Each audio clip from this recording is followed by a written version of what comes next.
Felix has got to be the best written character in the entirety of Miraculous Ladybug, right? And honestly, I don't think it's even close. When you think Miraculous Ladybug, I'll be honest, I don't think many of us immediately think of top tier character growth and progression. We don't think hugely complex arcs and storytelling. A lot of it's rather simplistic and a bit basic, and often rather repetitive. And don't get me wrong, I'm not hating here. I still think it's a really good show, and obviously, they're doing a lot right. You don't get to this level of fandom, 5 seasons released with multiple more in the works, a film made with another one on the way, and a massive and at times rabid fan base. You can't cultivate that level of success without actually putting out a genuinely decent show. For all we clown on it, I think we need to acknowledge that. If Marinette and Adrien were the most boring and dull characters ever created, nobody would ever have cared about their ship to begin with. Nobody would care about any of the love square drama at all, but they do. And in fact, I'd argue that at one point, it was by far the biggest draw in the show. The most popular element, the biggest selling point. And whilst it has cooled off somewhat, it's still a massively popular part of the story. And there's more of it to come because they still don't know each other's secret identities. And so the drama rolls on and on. And like I said, we've had it's got to be over 100 episodes by this point, I think. Yeah, it's got to be. And in that time, Felix has had like under 10 appearances. Let me just check. Yep, he's had a grand total of 9 episodes where he appears.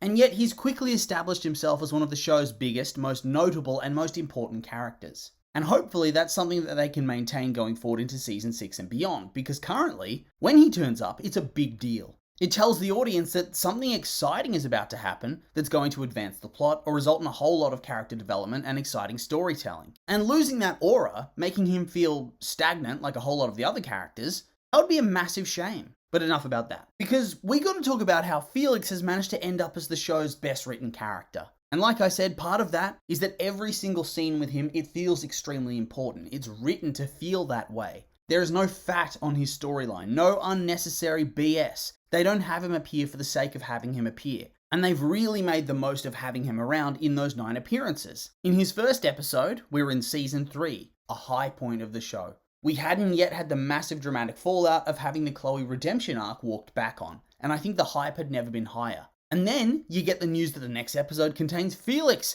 the protagonist from the old anime concept version of the show, a character who had been for a long time extremely highly requested by the fan base. And so he appeared, hooray! His debut episode is the aptly named Felix.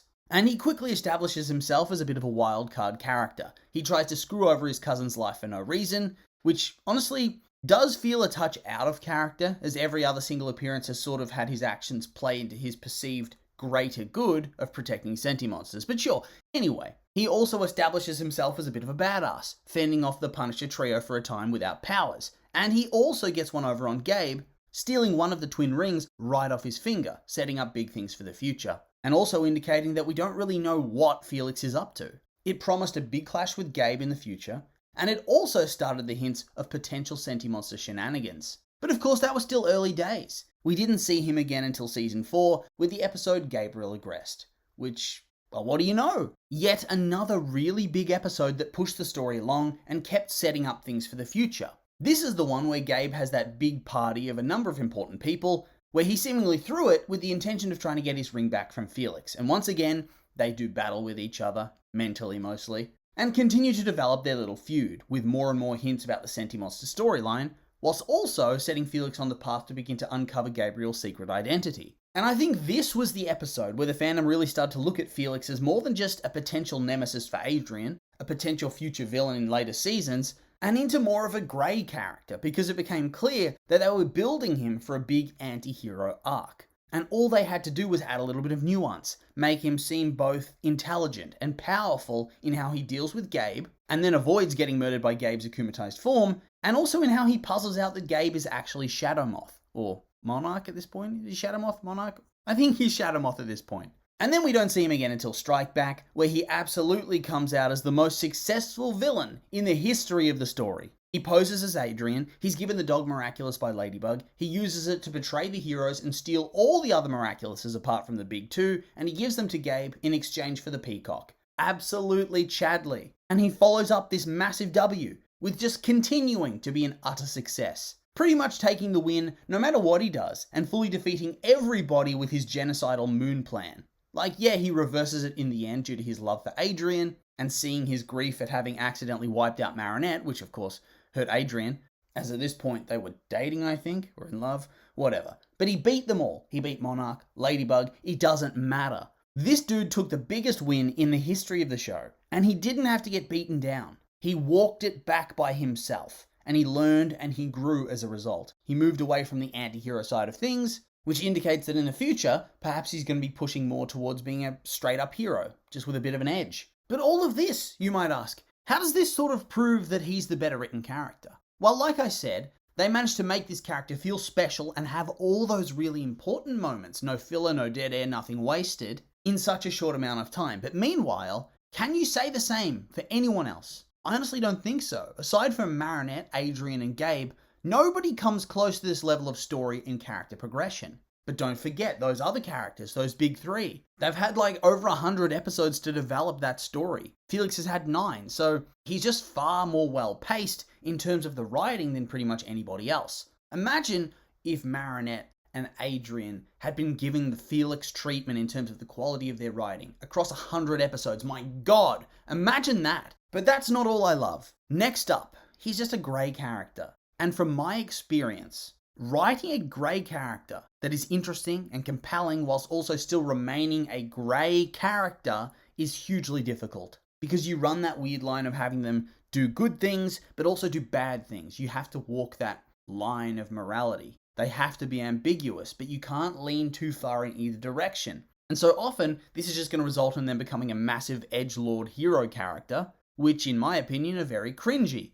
Either that, or relatively quickly, their character alignment shifts to fit the hero or the villain persona. And that nuance, that moral ambiguity, you lose it completely. Often, whilst they might have their own goals and agendas, and perhaps not get along with anybody, they usually side with the hero or the villain and do the right thing or the wrong thing, consistently. But not Felix. He marches to the beat of his own drum. When we first meet him, for some reason he decides to ruin Adrian's life. It doesn't actually make any sense to his overall goals as to why he would do this. He's seemingly just being a massive dick for no reason. So immediately we see that he's a flawed person. He loves his cousin Adrian, and we see him try to protect him from Gabe's control at times, especially later on in season 5 and whatnot, but he still couldn't resist trying to do this. And then he also goes on to try to assault Ladybug, which is a big old bruh moment. But that one feels sort of almost out of character based on what we see from him later on in the story. But I do think that every character in the show has had those occasional moments of feeling very out of character, especially early in the seasons,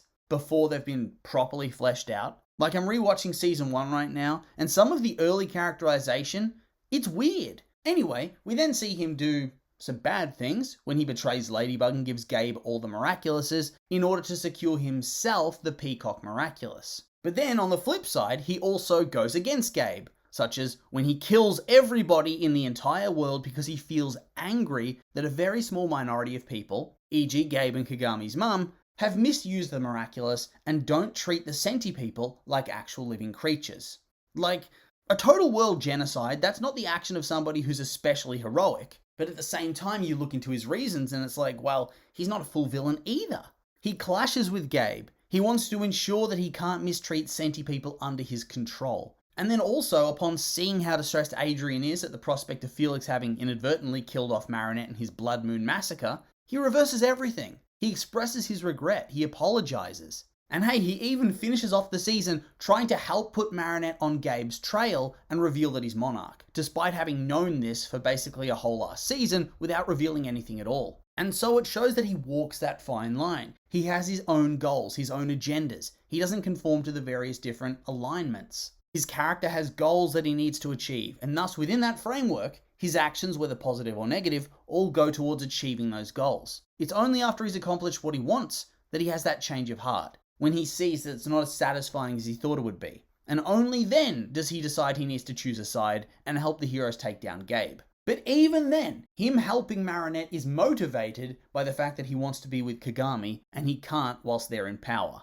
So it's ultimately still a kind of selfish and grey thing to do. On top of that, I think it's refreshing to see a competent and skilled character who's openly flawed, and from which the story does not shy away from those flaws. He is a selfish brat, and he is an asshole. He uses people for his own ends, he has his own agendas, he's secretive, he's conniving, but at his core, he's a good person.